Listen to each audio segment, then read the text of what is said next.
and running. Okay, and then we should be up and running live on Twitter. I don't know if Kim, if you've got it, you can. If you could tell me if the audio is coming through, if you can hear it there. I don't know if that'll mess up your mic, but if it's true, it should be fine.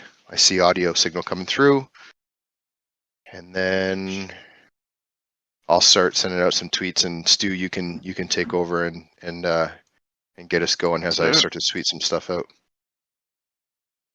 And I just see my friend Son of Lost Cheese joined us.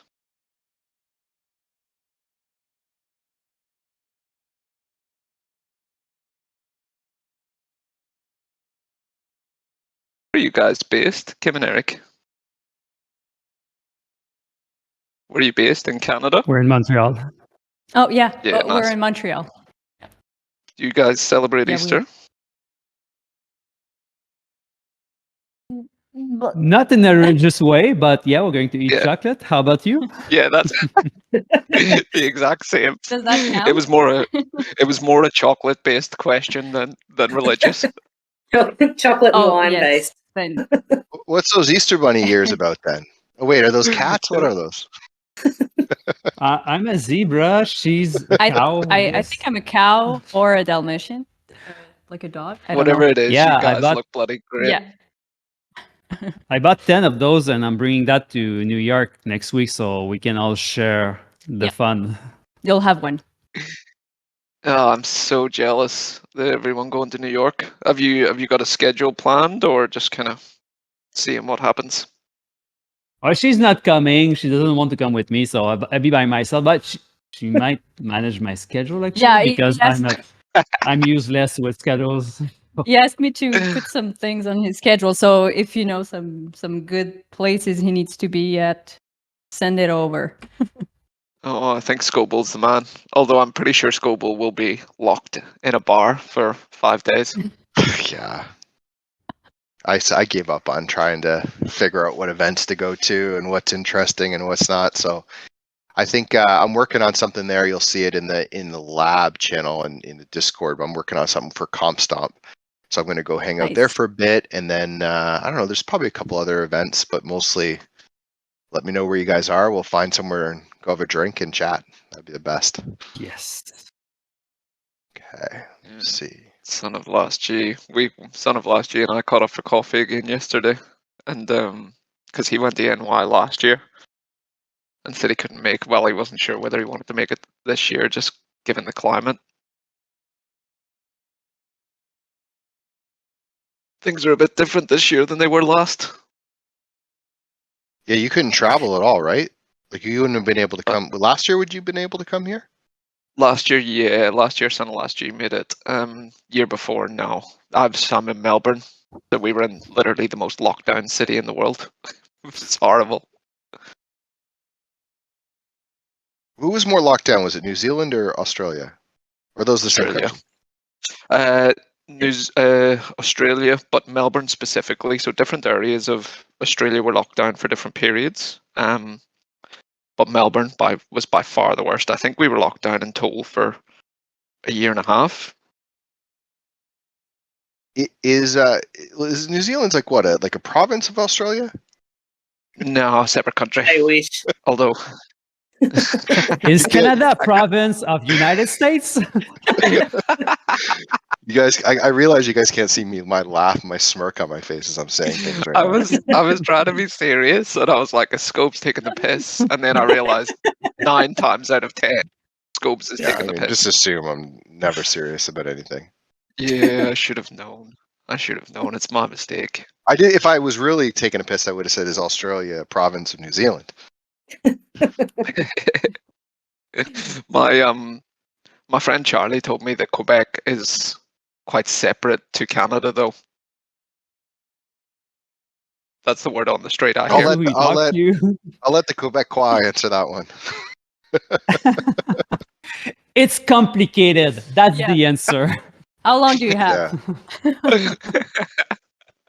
Yeah. What political problems do we want to solve on this call, or do we want to talk art? And he was teaching me some interesting Quebecois concepts yesterday about verglas. Apparently, verglas yeah. does not translate from French to English. There's no word for that in English, right? Huh. Yep. I see something. Yeah, it's two words for verglas, I guess. But yeah, verglas is part of our. It's a thing. Yeah, we've been through that a couple of times, especially in 1998. Like we all know about that. It was crazy. Like we needed a hammer to break into our cars back then. So yesterday wasn't as bad, but half of the city is still in the dark. So we're lucky here. We never had any failure with the electricity, but so many of our friends are in the dark. Many trees fell down in the street. It's like on cars. Yeah. It's a mess everywhere. It's gonna take weeks to clean up everything and to get everything back up with the power outages that we had. Like the park where we walk is currently just a field of branches everywhere. Yeah, it was so heavy yesterday with the ice on the trees. So it was raining branches, but it was super beautiful. We were like, "Oh, should we go shoot in the mountain, like in the forest?" Because it would do like amazing light painting shots. But then like trees were it was so and we're dangerous. like, oh, "It's not a good idea." Because So the we did closest not go. concept we had in English was black ice, which is like the ice that you cannot see, but it's super slippery. Like, do you No, have it's to not wear that. different We have shoes? that. Yeah. Oh yeah, we have chains actually. Yeah. So yesterday we had our chains on our boots, but it wasn't that slippery. It was really about the trees getting too heavy. So it was more dangerous above us than on the floor. But sometimes in winter, like it gets frozen everywhere, and then we need the chains just to get going. And people die. People die of that because they fell. It's quite dangerous. I'm surprised that no one died because of the trees yesterday. I haven't seen any reports on that. But I've seen so many cars completely kaput. Crushed. Yeah. I was trying to find. I saved a couple of TikToks where it's just crazy. Are we live? Yeah. I'm talking about stuff. I'm quite enjoying it. I'm curious. But yeah, we should jump in and just get through some updates, Stu, and then we can jump into to talk to these guys because I know I have a lot of questions. I'm sure other people do too. So is this for this sure. to talk? Oh, you don't have a second screen to pop that onto? Picture in picture. I'm sure you do. I could. Maybe Stu, just quick. I'll mention this and then I'll hand it to you to kind of get going. So for those that are listening, if you're listening right now, either post on the recording or listening on Twitter Spaces, we're live in Discord and in Center Stage in the Scobelverse Discord, which there should be links out there. We're doing a screen share here, so this is our first experiment with this. So Eric and Kim are here. They're going to be talking probably about 10 or 15 minutes, I'm going to guess. And we've got them with a live video feed from there. You guys are in your studio, so we'll be able to show some visuals and get the full experience. And then we've got a recording of this, so we should be able to put out the whole thing post event. But Stu, I'll hand it to you, and then we'll go from there. Yeah, absolutely. Just a couple of quick updates on Discord for me, so that everyone knows what's happening. So, Scobel, we may talk a little bit about the intern. So we're training up the intern to start an interview process. So some of you are going to be invited in the coming days to be interviewed by the intern. It's going to be a really fun way for us to get to know the community. What we've realized is there's some people with skills in the Discord that we never thought we would see. So we really want a fun way to find out what everyone can do that's special, and then be able to highlight that in some way and help each other. So that's something that'll be coming over the next couple of days. Scobel, do you mind running through some stuff about what you've been up to in the past 2 weeks, and also your thoughts on how we can turn this into a metaverse co-working space?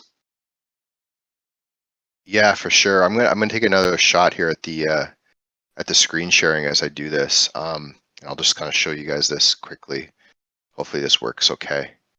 You guys see my Discord? Yeah. Okay, so yeah, so I've been pretty heads down on some projects over the last, well, I guess over the last about month or so. And the way this is set up, for those that are not familiar, is that Scobelverse Discord kind of has two parts to it. It's got this welcome center up here, which you probably are familiar with. This is for non-holders. Anyone can join this. We're in center stage right now. We've got the lobby. We've got a few channels here.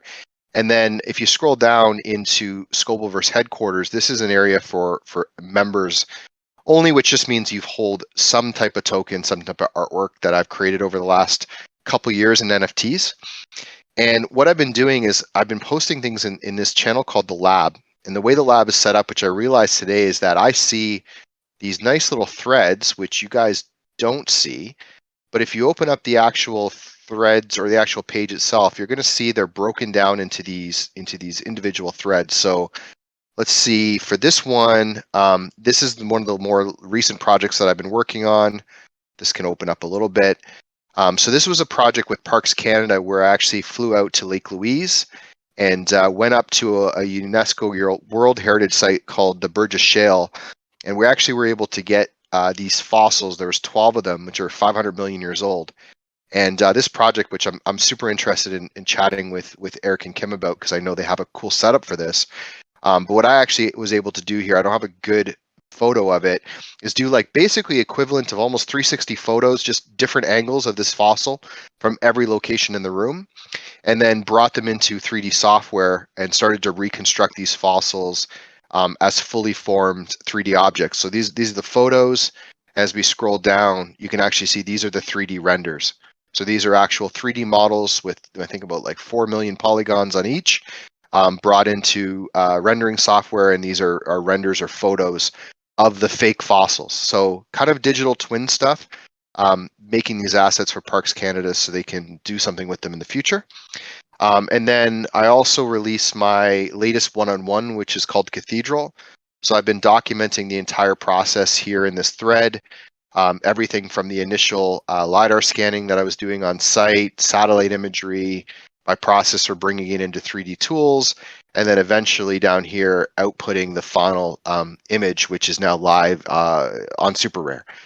So that was the second one. And the last one, which I just posted today, is a digital twin of a gallery called Comp Stomp in New York City. So those that are going to NFT NYC, next week I'll be there. And this is the gallery here. It's on 70th Street, 70 Hester Street in New York City. So it's a little gallery. There's a top floor and a bottom floor. And I was able to get the blueprint of it. And actually, if you look at this video, was actually able to sort of make a 3D model of the entire building. And then as that 3D model eventually turns into a full, blown 3D mesh, and there's some renders from inside the building, kind of a full layout of how this entire building works. And then I've been experimenting. This is without textures, without any detail, but just the layout of this running in on Cyber. So the goal is going to be to have a digital twin of the Comp Stomp gallery running in real time. So if you're not in New York, you'll be able to attend the gallery in the metaverse, actually see the art, see the same art that's going to be up on the walls, probably have microphones set up so you can actually hang out and talk to people that are in the space. That's going to be fun. So I'm currently working on that project. So everything that I work on stays in the lab. If you have a token, you can go in here and check it out and see the entire technical process. That's what I've been kind of working on over the last little while, and it's been keeping me pretty busy. Surely, Scobel, you've got to put a little secret entry room in there that goes straight to memes in the sky. Yes, well, that's something. Another interesting thing, which I can't really share anything yet on this, but we do have a Discord channel. You see these capsules down here. People don't see these, but I've got tons of these little capsules. They're kind of little creative think tanks that we've set up for individual topics. One of them is our HQ design, which you can start to see some like basic renders and mock-ups going on in here. And the general idea is that we're going to actually recreate this Discord, the Scobelverse headquarters on Cyber, as an on Cyber experience. So part of that will be the Memes in the Sky gallery will be a part of that building, which will be really, really cool to see. And then, I know you're half joking, Stu, but all these little external projects that I'm working on with clients or just things that I'm working on for myself, they're going to be integrated in some way. I'm doing some weird Inception stuff, and I don't know how to get out of it. I'm screwed if I do this. I don't know how much you guys can see You're this, back. but I'm You're back. okay. You're Stop good, you're streaming. good. There we go. Okay, there we go. I'm out. I'm out. Oh, I didn't know what to do. But yeah, the goal is ultimately that this Discord is V1 of the Scobelverse. It's obviously just a Discord. We're trying to sort of, and I guess I skipped your question there at the beginning. We're trying to, if I could summarize the goal, is that I work on a lot of different things. I like to experiment. I like to try different techniques and different tools. Eric and Kim are here because I look up to them quite a bit in terms of not only like their core work that they do, which is the light painting, which we'll get to soon, but I've been following a lot of the experimenting that they're doing, and I'm very curious about it, and I can't wait to kind of hear more. But that's my value as an artist is I really love to try to experiment in new things. So I will continue to share my process, how I do things, my techniques, what I've learned inside of this Discord. But the goal is for other people to come in and not only share what they're working on, their own experiments, but to ask questions, to get help, to work with each other, to collaborate, all kind of under that umbrella of innovation and experimentation. So we've been using the terminology a co-working space for the metaverse, and I really like that. I think if this is successful, that's what I would love this to be. And it's not just about my work. I'll always share my work here and always kind of lead the way, but there's so many crazy things happening in Web3 and NFTs, and I just want people to feel like this is a safe place to come and be like, hey, I'm trying something new. I've never tried this before. Has anyone else done this? Do you have any advice, feedback, ideas, work in progress, that type of stuff? So that's the goal. And first it will be a Discord version 1, but we'll eventually have a full-blown, 3D hangout spot that will work hand in hand with this Discord server. So that's kind of our bigger vision for what this becomes. Told you, Stu, don't give me questions. I can just run for hours. I know what you like. I know. And normally when we're not on stages, I can just say, shut up, Scopes, but I can't at the minute. So just to give people a bit of context as well on what we're working on at the minute. So with the intern, we're currently coding and refreshing the software so that it can use AI to draw on the responses that people give for their interview questions and then ask them other interview questions based on their answers. So it's not the easiest at the minute with the API integration not being super available, but it's something that we'll constantly iterate and test, and you'll notice it, like any other AI, start to get better over time. So if there's anyone in the community that knows a lot about that, for example, please feel free to put your hand up, because we're always open for people contributing and helping in any way that they're comfortable in doing so. But Scopes, is there anything else you want to share before we kick on to the main event? No, I have nothing. I'm just No, that's good. excited to talk to these two. So Yeah, so just to give a bit of an introduction to the spotlight as well, and I'll invite Ellen up in a second to take over, but we just want anyone that's innovating. And when we reached out to Scobel, we're like, is there anyone in the Discord that you think would be good? And straight away he said Eric and Kim. So anyone that's pushing the boundaries in anything, and you'll see some of the people that we've got coming up in the next few weeks. It's not just traditional art and photography, which are amazing, but there's also people that are doing things that you won't even expect. So there's AR artists coming up.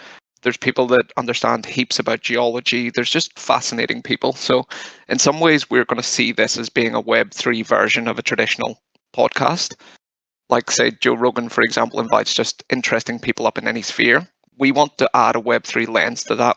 And it's super exciting that Eric and Kim were happy to join us today. So over to you, Ellen, whenever you're ready. Yeah, so as Stu was saying, we've got Eric and Kim, and I don't really want to say too much. I actually hadn't seen your guys' work until a couple of weeks ago, and yeah, I've got to admit I've been fangirling pretty hard to have you guys up here today because light painting is one of my actually is my favorite type of photography, and you don't see that much of it in Web3. So, and the stuff that you guys are doing is pretty incredible. So, we just really want to hear everything about you guys. You know, for people who don't know you, you know, everything from the beginning. We just want to hear everything in your words. So, yeah, please tell us.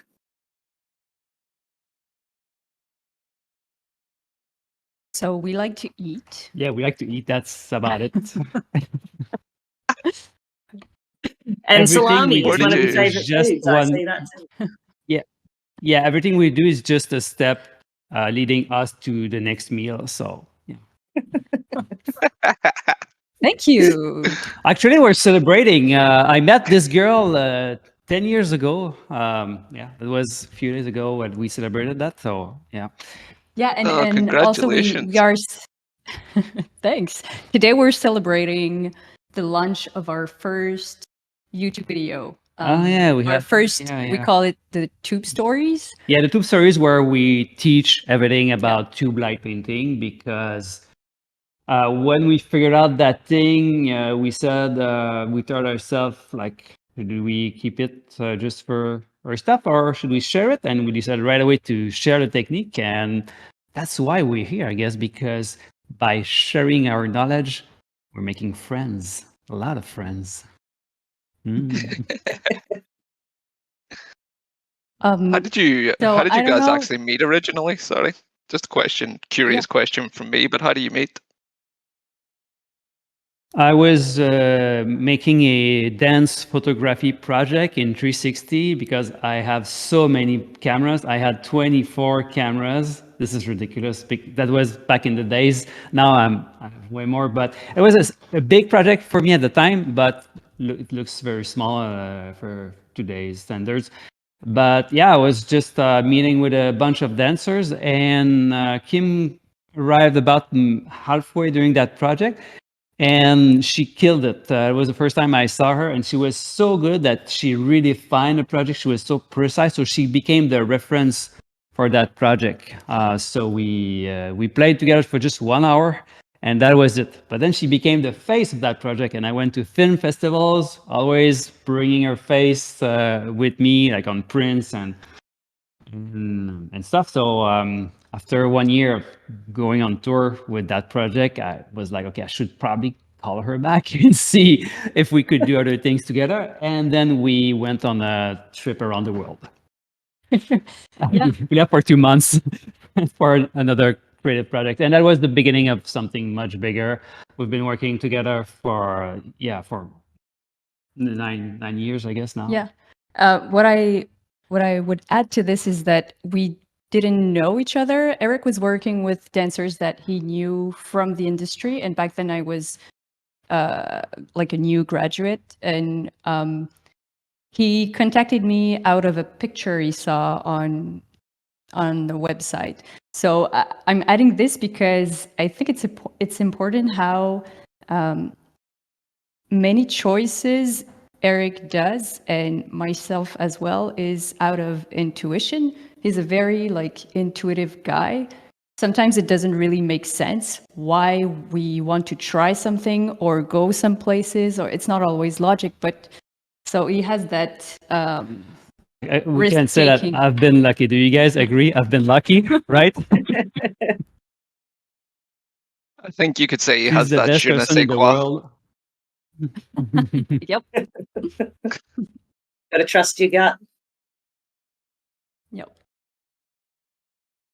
was gonna say that's the anniversary of you guys meeting each other for the first time, and then the 1 year courting begins, right, Eric? Yeah. But I love it. we're not doing anything special because every day is a celebration with Aw. Kim. So yeah, we just keep eating good food every day, celebrating life. Should we get more into the details? Do you have a list of questions? Yeah, Ellen? because I feel like we do many different things. Like we have the outdoor light painting, which is, I guess, our most known visual. We do a lot of 360 stuff. We have a 3D setup at home. So and we could probably talk for an hour in any of these directions. So I guess what interests you more to know? Well, I personally would love to hear about the 360 stuff first. Like, I want to hear about all of it, but the 360 setup, when I saw that, I have never seen anything like that before.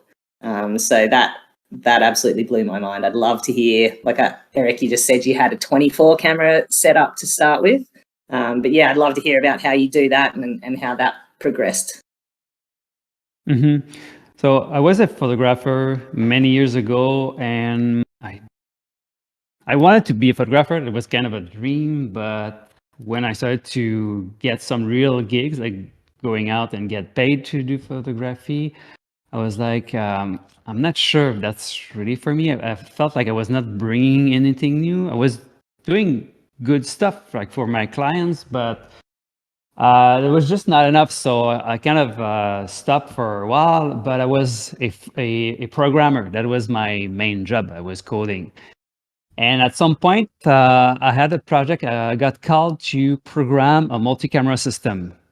That was perfect because it was mixing my skills with programming and with photography. But at the same time, I was doing photography that was not usual. It was something that didn't really exist back then. Just a few companies were doing that.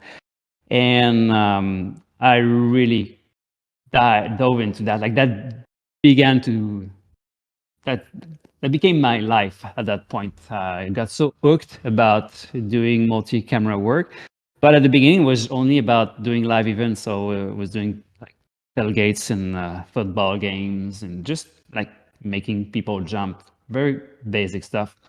But after a year doing stuff on the road, as we had this tiny studio, we took a chance to see if that could fit in that tiny studio, and it did. So suddenly I had this playground. It was super small, only 24 cameras, but it was enough to get started for the next step because I wanted to make art with this. And as you can guess, it's quite complicated to light up a subject when you're in 360. Where do you put your lights? It's just too hard, okay? Because if you put strobes, if you put a big softbox, it's going to be in the way. It's going to light up the whole structure. And light painting was the solution. Prior to that, I had no interest for light painting at all.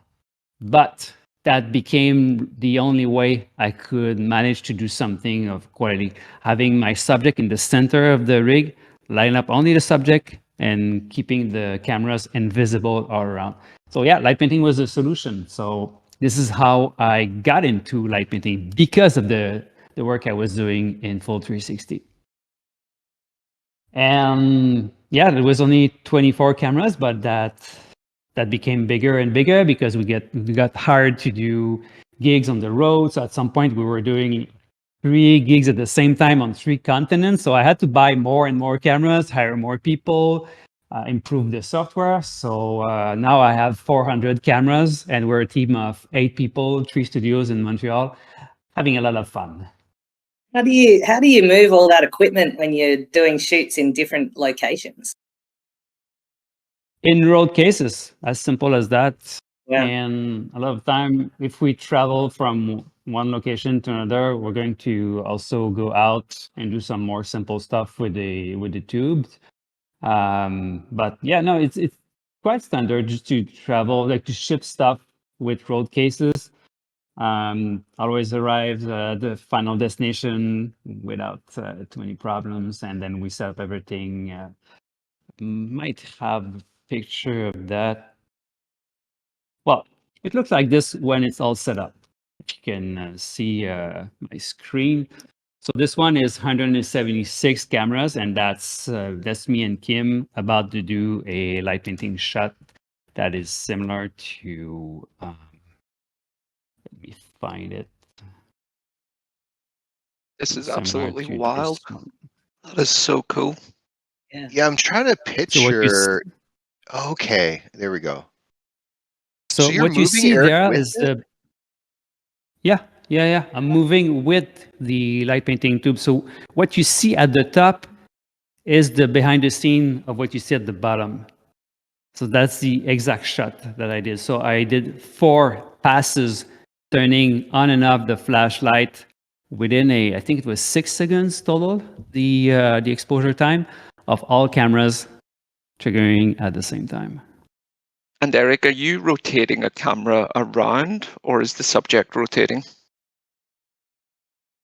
It's the fact that I have 176 cameras. They are all taking one still, and then we put all of the final JPEGs one after the other. That's why it rotates. It's just about putting all the frames one after the other. Is that making sense? It's kind of like conceptually hard for people to figure that out, right? So it's just it's a single shot or multiple shots of all those cameras going, and then you're in post. You guys are basically saying like, okay, use this image, then this one, then this one, then this one, and it creates that kind of video animation of the looking like the camera's actually moving. I don't know if I Yeah, probably but it's explained it all worse. automated. So after I take the shot, I can see a preview of that. It's all automated. So of course, I spend a lot of time for the post-processing just to adjust the colors and contrast and stuff. But we really know if it's good or not just a few seconds after we take the shot, because that's a big part of our business here. It's to build that software that automates everything. And just Eric, on that as well, with the way it looks like it's rotating with the cameras, is there a minor time lapse for each camera, or do they all take multiple shots and then you piece them together? It's only one shot in most cases. We can do multiple iterations, but just to keep it simple, it's just one shot per camera. So, like, to me, it is almost like freezing time and being able to walk around it. You know, like almost goes back to a cubist idea without the abstraction. You know, like looking at a subject from multiple perspectives at the exact same time, and what that looks like. So, like, it's incredible. So that one shot, so every camera fires at exactly the same time, and then you're able to construct that almost into a 3D world that we can then walk around, and it's this moment frozen in time that you can see from everywhere, that you can look from every angle. Really it cool. looks like 3D. It looks like 3D, but it is not. But it's not. only pictures. It's only pictures. However, we can use the same software, a different structure that is more like this one here, and then we can really create a 3D object. That's very different. So same principles. We're taking one shot with all cameras at the same time. And then we bring all the files inside reality capture. It's the same software that Matt is using. I saw some screenshot earlier. So reality capture is the software to build the 3D object.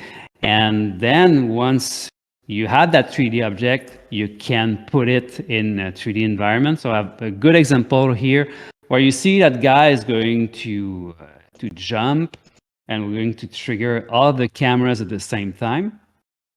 And then we grab all the files, we put that in reality capture, and that's a preview in 3D showing the guy from all angles. Wow. Whoa. I really wish I should have put on the video so you could see my reaction to this right now. It's incredible. It's absolutely incredible. Yeah. So do you get, I imagine you've been contacted by obviously with the metaverse incoming in whatever format we think it is, this is going to be a super valuable resource, and people will obviously want some form of avatar of either themselves or a famous person. Have you been approached for work like that? Yes, a lot, but we work mostly with the film and gaming industries because that's pretty much the only reason why we do 3D. This is why we get hired for. However, as we're making the software, we're also selling it. We're selling the licenses of the software and support. And many of our clients are actually shooting in 3D for NFTs, especially one in New York. Crazy, like every day I see a new one. I guess it's because they work with a specific artist that does NFTs. And also, we just came back from Dubai where we set up a 284 scanning rig. That was the biggest one ever because, of course, it's Dubai, so it's always the biggest thing ever for them. And the company is called Verse Estate, and it's one of the biggest metaverse companies over there. So you can look that up, Verse Estate. Did pretty wild things, and now they are equipped with the same system that I have, but with more cameras.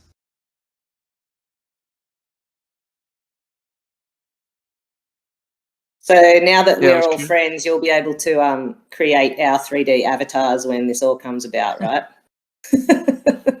Exactly. Yeah, but you have to I come need here. I need to set Deal. up bunny ears first too. I need ears before I get my scan. 100%. But actually, we have a very good client in Melbourne. Oh, really? Yep. I'm gonna ask like a selfish technical question. Like Eric, is there like obviously that's awesome for capturing motion and for capturing people. Have you guys done anything like very small detail like the fossils that I had done? Is that capable or possible within that rig?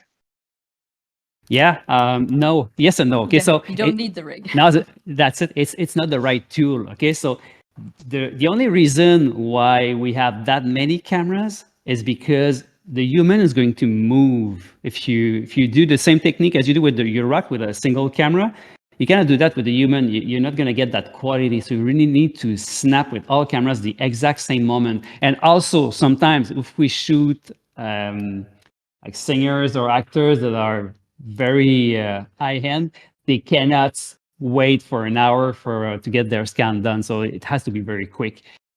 But for props, it's not the right tool because you don't get as many details. So the way you did it is the right way. So we do sometimes scan props, but we take a single camera and a bunch of lights. It's way simpler, but it's not our core business. We do mostly multi-camera stuff.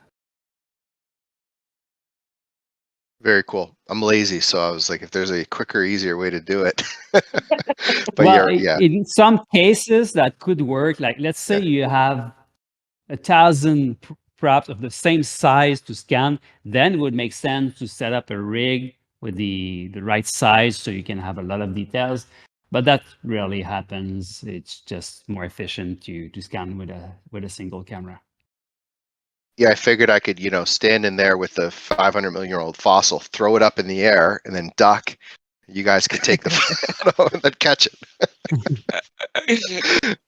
It's super cool. Could have asked 100 questions about this, but I'm going to leave it to Ellen and others to jump in because I'll nerd out too much. Well, I actually do have a couple of photo specific questions for you guys. So I was just having a look through your collections, and the Quantum State 1 and Pass Through Infinite Loop 1, where you've got like the ghosting sort of I guess double exposures happening but also moving. Can you guys talk us through how you did that? Yeah, so it's still the same similar technique as for the light painting shot as Radiance one that Eric showed earlier. Mm-hmm. It's a long exposure, and Eric had control of the light. It was a top light. Can you show the yes? So basically, we had a controllable light on top that he was turning on, and then I would move, and then so basically I was staying still in position 1, let's say, moving and then staying still at the end. So this is more it's a challenge, it's a performer challenge, I would say, more than a technical challenge. Yeah, for me it was an easy one, but for her He was having a coffee. yeah, I was just pressing the button. It was super easy, so I was not really involved in the making, like in the sense that I was not inside the structure with Kim, as opposed to when we do light painting, we're both active in the scene.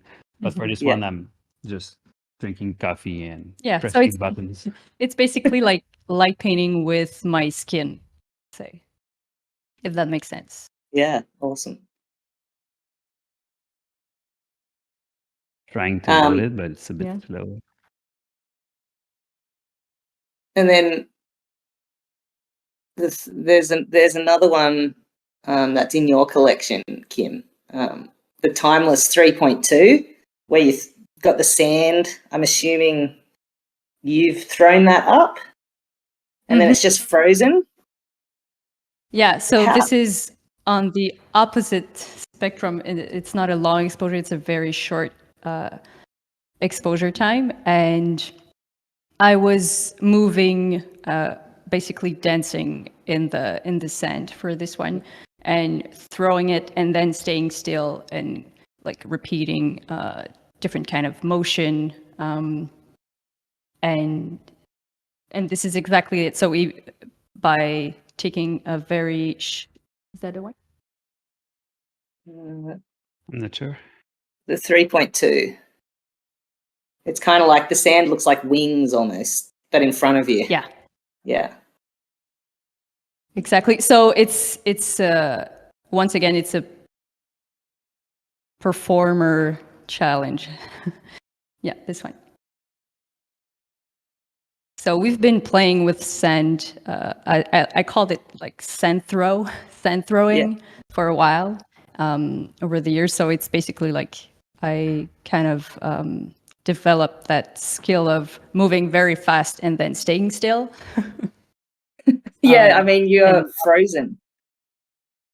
Yeah, and we never get the same shot twice. That's impossible. Yeah. So it's Yeah, and that kind of light that lasts only just a few minutes, so we have to hurry up, be at the right spot when that happens, and we hope for the best. But that's one shot out of I think 7 nights in this exact location. So yeah. And kind is of that a natural lucky light one. that is coming from behind there, or is that Yep. is that Yeah. yeah? Wow. Yeah, it's all real. I think I removed one footprint on the right side of the picture, but that's it. The rest is all real. That's her performance. Yeah, and I feel like this is also something that comes up in many of our different styles. Is that we like to create stuff that people are actually wondering if it's real or not, or sometimes they even think it's digital, but it's not. And actually, the process to achieve it is simple, not easy, but simple in the making. And there's something quite, I think, satisfying about that that we find. Sure. That's so fascinating. And all of the projects that you seem to do are super complex. So I was actually just curious, Eric and Kim, what's the most complex and difficult project that you've had to work on?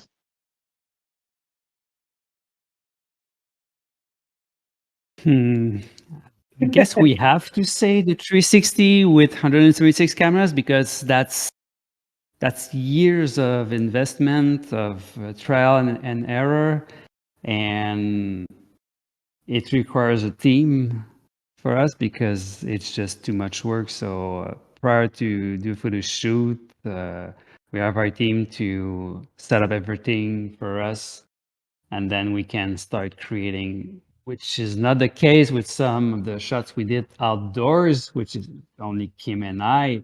That can feel more complicated for us sometimes because of the wind, the mosquitoes, the cold, the bad conditions.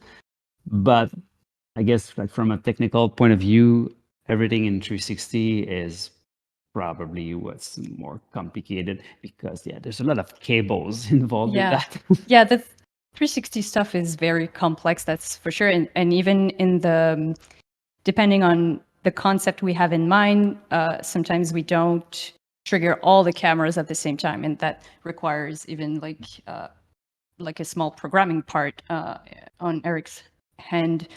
So there's that, and once again, at the opposite side of the spectrum, when we are outside, the challenge is more, I'll say, like physical, and it requires a lot of endurance depending on what we want to achieve. For instance, if we do the Milky Way, let's say we want to do a time lapse of the Milky Way moving with the light painting. That means hundreds, like 100 of shot of like 15 seconds each, during which I remain perfectly still, and he has to be very consistent with his movement, so it repeats itself. So that's for me, that's very complex in the performing aspect of our work for both of us. We need to stay very concentrated, and so it's hard on the body and on the mind as well. But so it's a complex thing, but not technologically complex per se. Yeah, it must be difficult just to stay in the same place for so long while making sure Eric gets the right shot. But I'm sure my partner would love you to teach me how to be still and silent for long periods of time. That is crazy.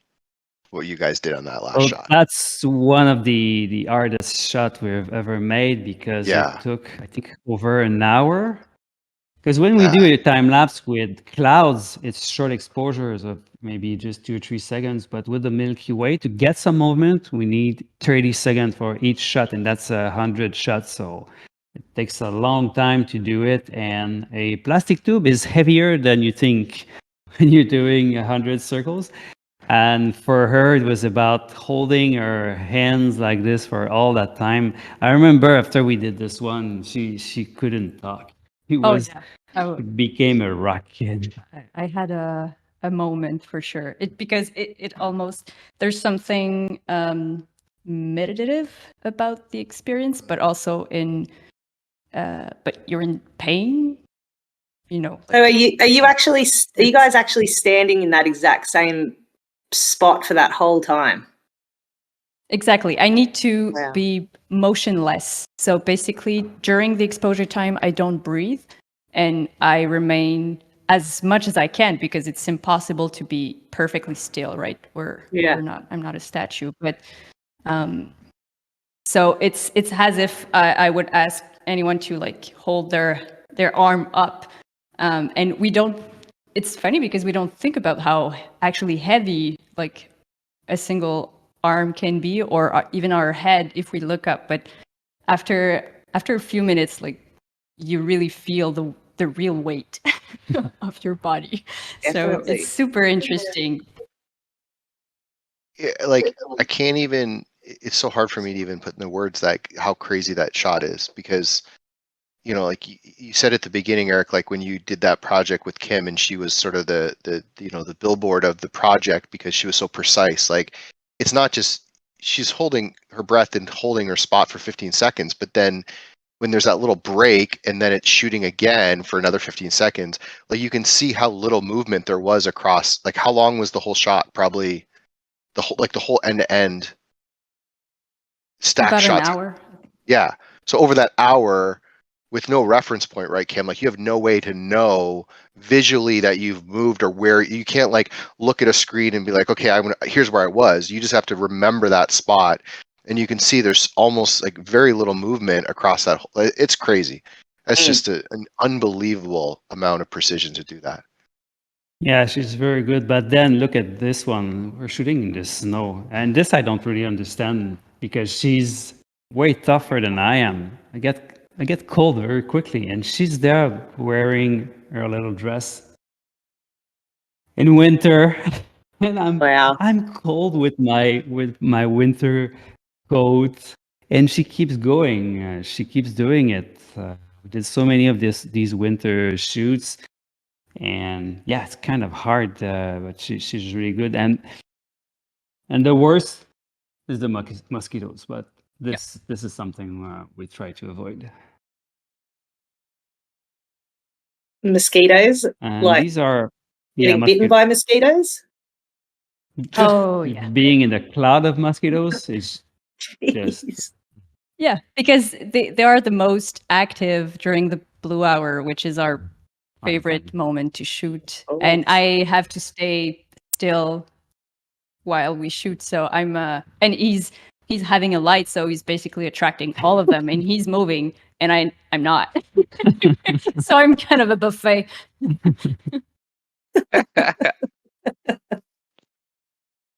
Yeah, it drives you crazy, but makes you stronger as well. So So Just looking these at are these from guys. these are from our latest trip. We went to Bolivia. This is the largest mirror on planet. It's huge, and it's like this everywhere. It's just pure reflection everywhere you look. Is that water? Except when it's a bit windy. It's a tiny bit of water on a salt crust. Wow.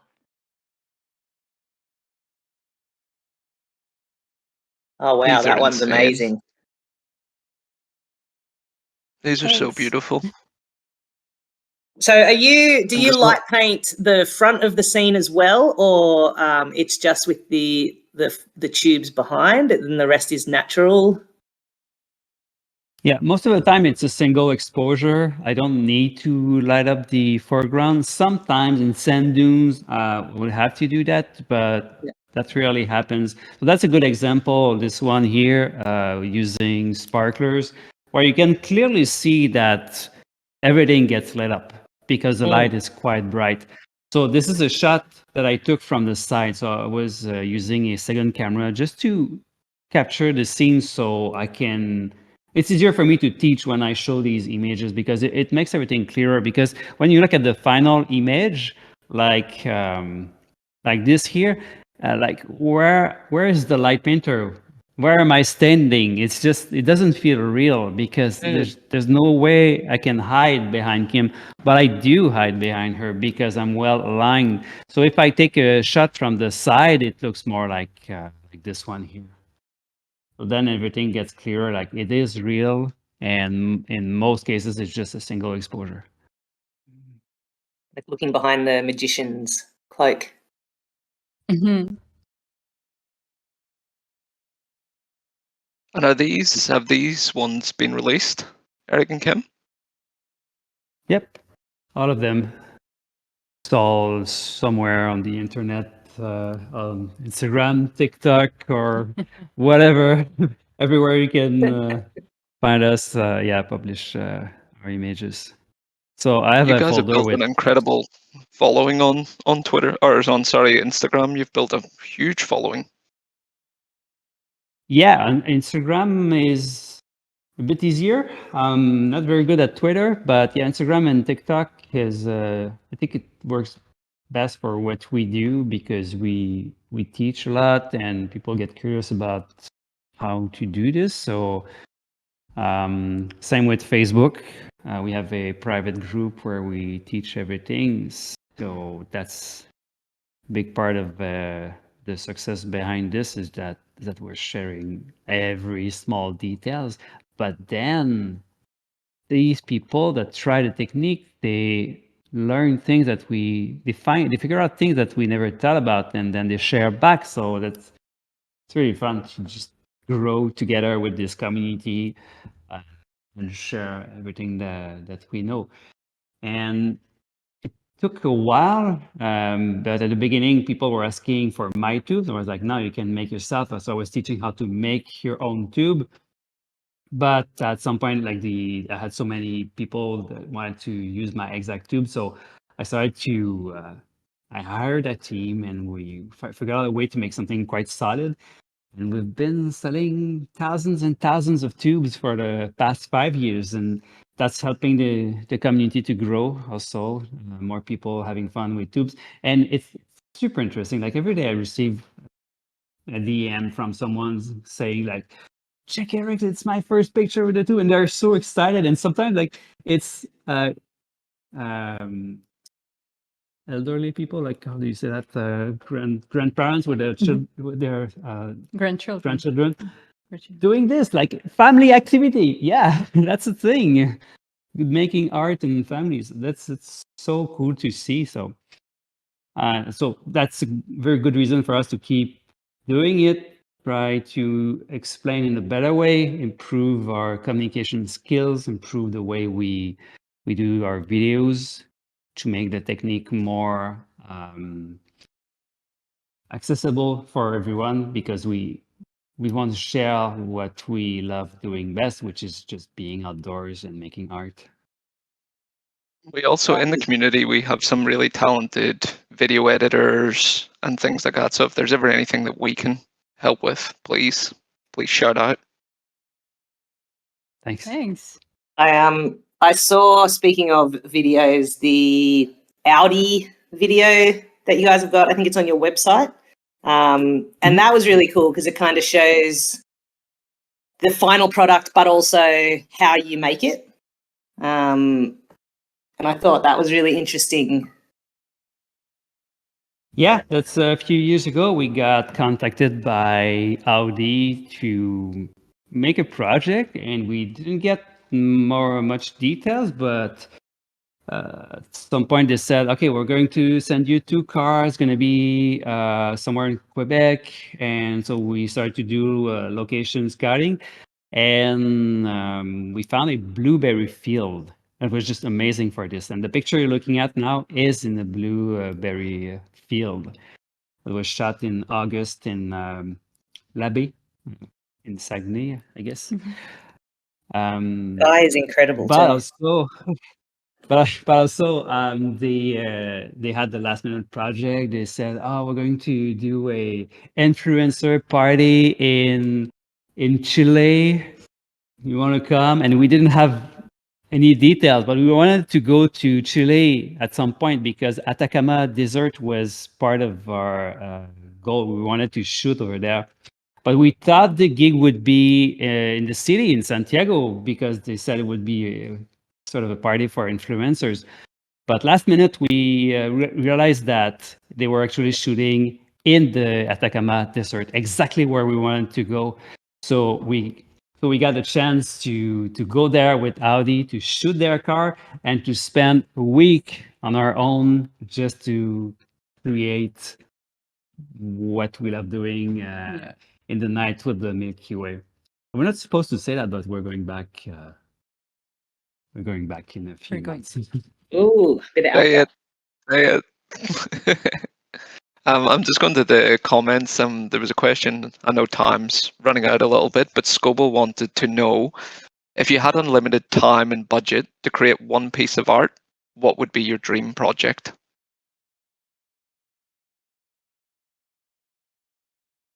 Don't look at me. You can answer. That's for you, because, well, she has Say big Eric in a ambitions. dress, holding still for just like 2.5 hours somewhere in the cold. Yeah, tables have been turned, Eric. In in a cloud of mosquitoes. No, but I guess we would go back to, I don't know if that's cheating, you tell us, but that would be to have one big location, like studio, where we could have a gallery, have a actual stage for performing art, and our 360. But we're looking to have, because actually what we have now, we feel like it's already more than we could, like, it's like a dream already, because we get to travel in very remote places, be in nature, and do what we love. And in contrast, have a studio in Montreal to do like very techie stuff, which we love. So I guess the ideal with unlimited budget would be a version of this, but bigger. Yeah. Yeah, bigger because we run into the limitations of the system and we know exactly what we want to improve, but it's not very realistic because like one of the problems I have here is that the ceiling is not high enough, so we need a higher ceiling, but then I would need to, if I want to stay in this area in Montreal, we need to buy a church. Okay, so it's just too much. So we're trying to just, but yeah, if I had unlimited budget, like a church in the plateau in Montreal and more recent cameras because my cameras are getting old now. I have 400 SL1 cameras, which are, 9 years old now. So yeah, it's getting old, but still decent, still having a lot of fun with that, but with unlimited budget, that's pretty much what I would do. And for you, a bigger team and probably like hire some 3D artists to help us realize some vision we have with 3D stuff, because we have a lot of, at the moment, we have a lot of 3D scan that we made, but for now they're sleeping for a later moment. So I guess that, we would have a lot more people on the team to help us build our vision. Yeah, but that's interesting because we don't really talk about that because we're more into the current projects. We're trying to get better with the outdoors light painting stuff that we do, and it's small increments, and it wouldn't really show up for most people, but for us, like it's really tiny stuff that we want to improve. That's why we go back to Chile, because there are pieces that we did 5 years ago that we know are going to be so much better now. We could use the same equipment and do something better just because we know more about the technique, we have more experience. That's what we talk about on a daily basis, is how can we improve our current work with the knowledge we have at that point. And because like we're building a collection of images, this is what we've been doing for a long time. And NFTs are made stuff a bit easier to pinpoint, like specific galleries. So we used to just, like everyone, just post on Instagram tons of random things. Of course, it was a lot about light painting, about outdoors photography, but now we're really thinking about cohesive team galleries of always same concept, 9 images of a specific theme, and it makes things.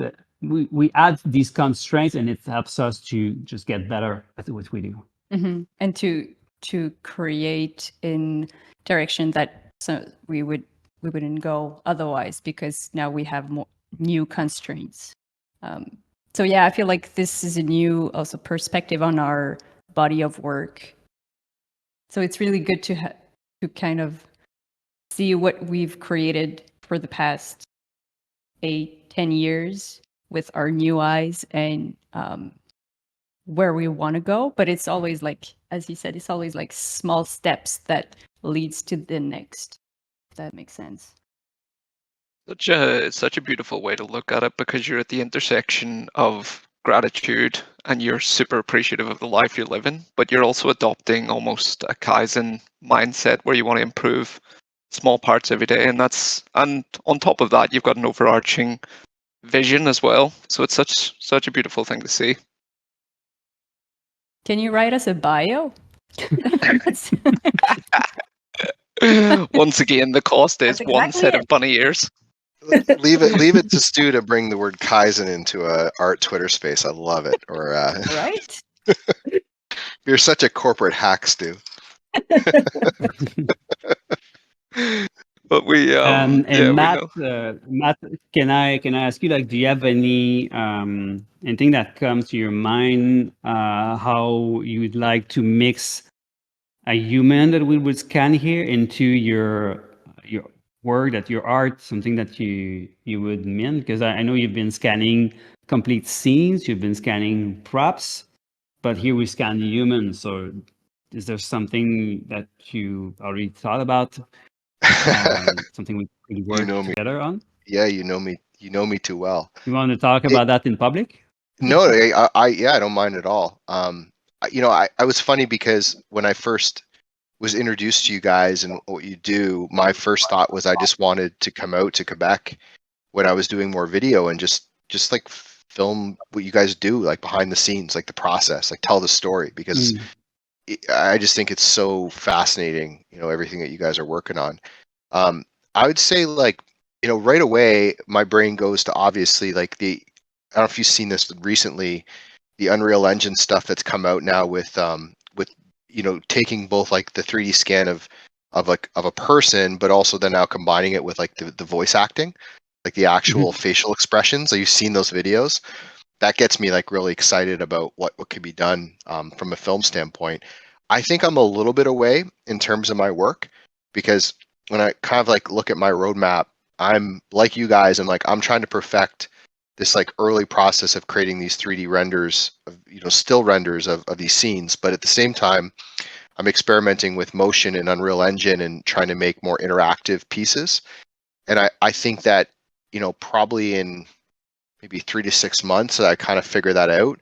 I just would love to incorporate, something to do with, maybe it's making, I'm literally thinking about this on the fly, but maybe it's making a scene that's really like kind of meaningful to you guys, like a place you've already maybe shot, or a place that's like and recreating that scene in 3D, and then using the the motion capture or the 3D capture you have of like something like Kim, and maybe trying to recreate like one of these light painting scenes fully in a 3D scene.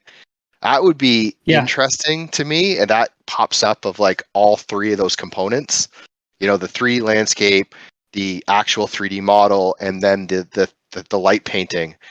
That would be a wild idea. So maybe that's my answer, as I thought about that as we were talking. No, I like that. And we talk about something similar, because there are some limitations with the way we work outdoors. If the camera is not in line with me and Kim, I'm going to be visible. But if we could capture that without me in the scene, like in 360, like kind of a drone view, it would be amazing. And we have all of that through a 3D scan of Kim. We just need help about the rest, because I don't want to spend more time on the computer for the 3D part. I'm already spending too much time on the pictures, on the video editing and stuff. So I would like to keep that for other artists as collaborations, probably. And I my think brain just froze. no, I think we should. Like, I'm in Ontario now. We just have to find a time. I just come out to Montreal and just hang out with you guys for a while and just watch what you're doing and just kind of be absorbed in it, because I think that's how these like creative ideas come up, is just, sitting there and working and seeing the process, and then something kind of pops off. It's like, okay, this is the thing to create. But I mean, the technology is, I'm sure you guys are fascinated with it as well. Like, I think what's happening with AI is obviously incredibly interesting, but what most people don't maybe quite pay attention to as much is like what is happening with like the real time cinema 3D, like with what happening with Unreal, when you realize like we're not that far away from being able to do full blown movie productions that you're barely able to tell the difference, that's a real person versus a CGI. Like, man, the world gets crazy when that starts happening. So let's get together, and well, I'll see you guys in New York. So we'll chat in New York and see what we can come up with too.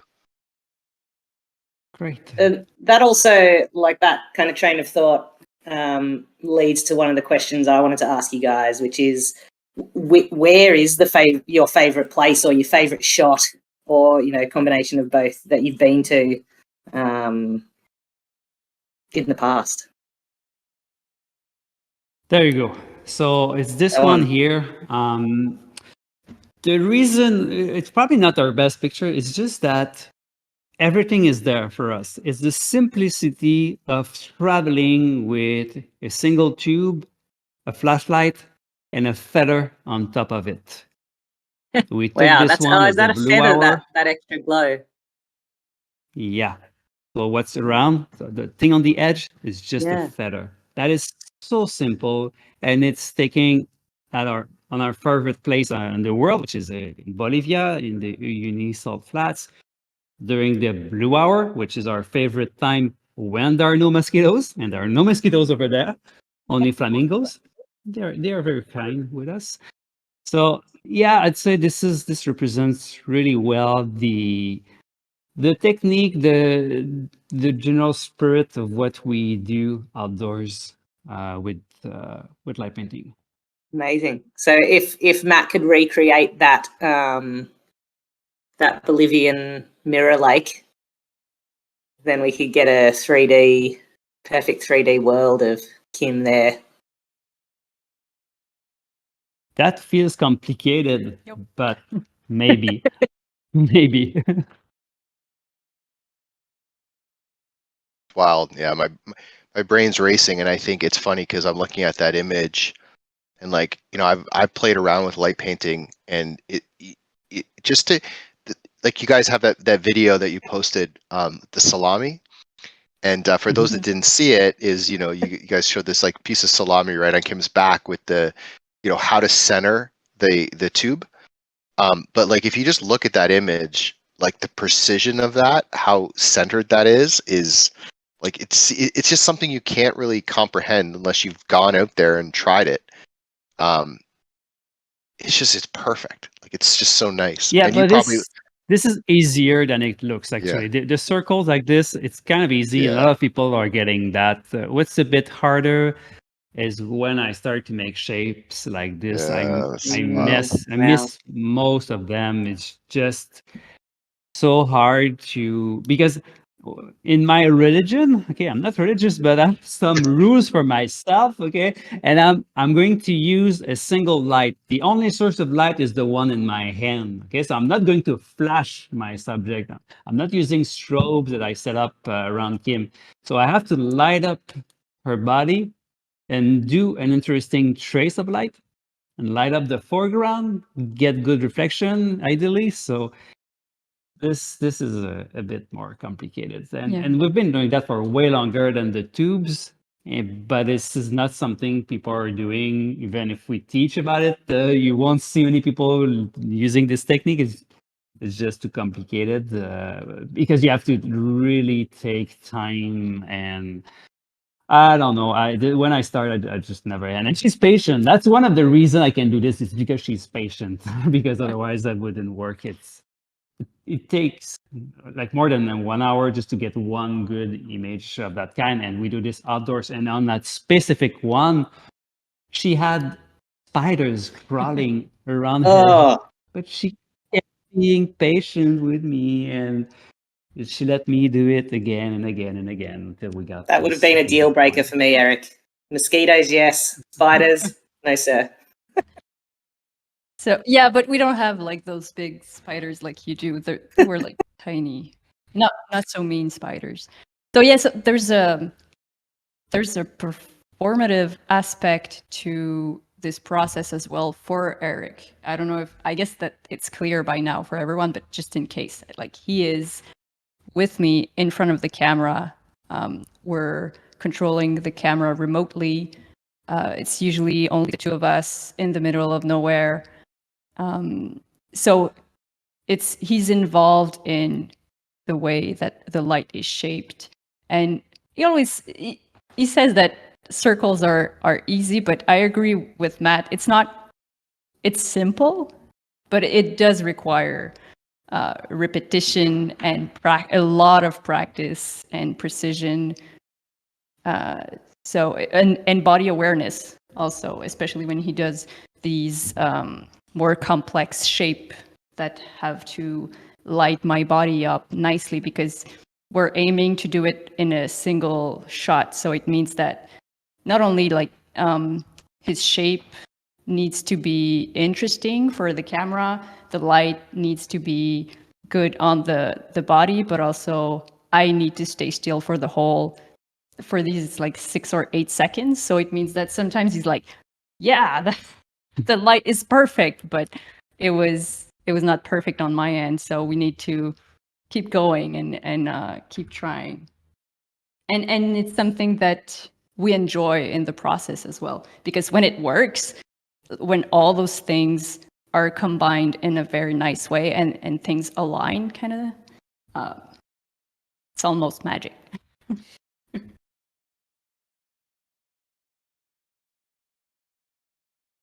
Yeah, I'm coming on camera to say this because I feel weird. You guys are standing there talking, and we haven't done video before. But I always said I would do it. But I gotta turn on camera, see if this works, and you guys can see me here. It's just, oh, it's really blurry. What is that green light? Look at that. What is that over there? Oh, it's from this. Like I just got to say, you guys, like it to me, like I followed you guys for a while, and I think that the way that it was described earlier, it makes so much sense to me. It's like you guys have this like beautiful symphony between you of like how you guys come together, and like everything you talked about, the precision, the patience, like everything that you guys do, it's so rare.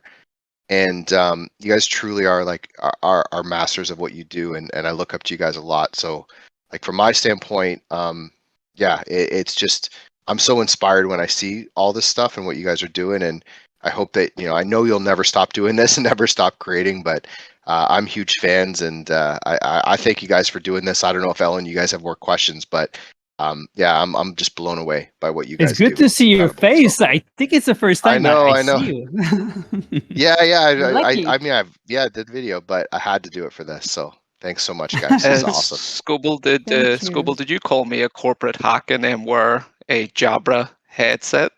Yeah, the no, call? this is my amazing Jobber headset, and I don't want you to ever make fun of it again. This is the highest quality. I've tested every headset on the market. This is the best one. Oh, Look at that. Oh, you got it. I told you to get it. Look at this.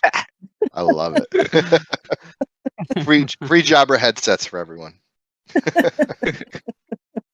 Nah, I mirror what Scope says. This has been incredible. I love more than your art. I love your relationship. Like you guys are awesome. So yeah, thanks so much. Yeah, and Thank you. same here. This has been amazing, like to hear all this stuff. And, like I said to you guys at the start, I was fanning out pretty hard to talk to you guys after seeing the work that you do. And meditative is a word that you used about the work.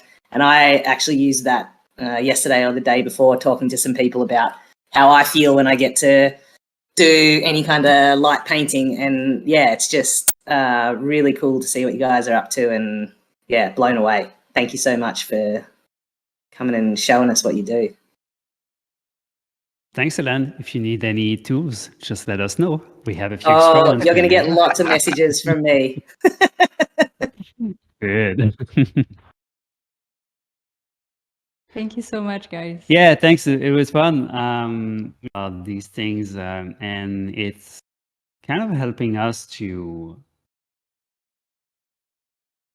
I don't know, just to make things clear about this the story around these things, because we talk a lot between ourselves. We talk about that every day, but when we have these occasions, like talking with people like you guys who understand these things, something that pops in my head, and it feels like everything makes more sense. I don't know if I should say that, but It's in I'm some really ways you're happy about almost like when a comedian gets up on stage and they start to tell their story and their jokes, but they know which ones work. It's almost like that when you talk about your own history and you see what the audience starts to react to. So next time you might be giving a talk at NFT NYC, but through doing certain spaces what the audience reacts well to with your story. So you can start to hone and craft that, which is such a fun thing. And teaching did that a lot for us as well, because I always felt that, and maybe Ellen, you can add on to this, but when you need to teach, you have to make it clear for yourself what is actually important to pass on to someone.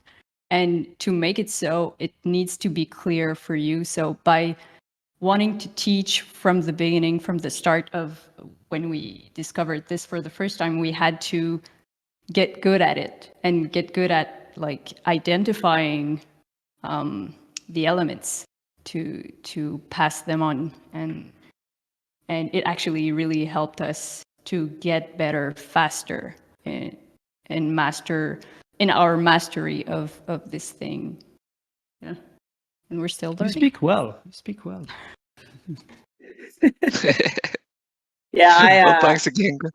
I agree with that 100%. You know, you have to have the basics right to be able to teach anybody, because the first time somebody is hearing something, it can't be information overload. You have to be able to break it down. And like you said, that means you have to have the basics solid, and it makes you better at what you do. So yeah, you know, and that's one of the things, you know, teach the teacher. If your students or the kids can teach you, you know, what they've learned, then, you know, they're at that next step. Exactly. Awesome. Well, thank you so much, everyone, guys. With this whole recording, we'll package up and send you for approval, and we'll get it out into the world, because I know I've had a lot of DMs from people that couldn't make it live but really wanted to hear this story. So we'll make sure that they can. Thank you. Thank you so much. Thanks, guys. Go get All some right. food. Have an awesome Anytime. time. Thanks. We'll talk soon. See you Talk guys. soon. See you. Bye. Bye.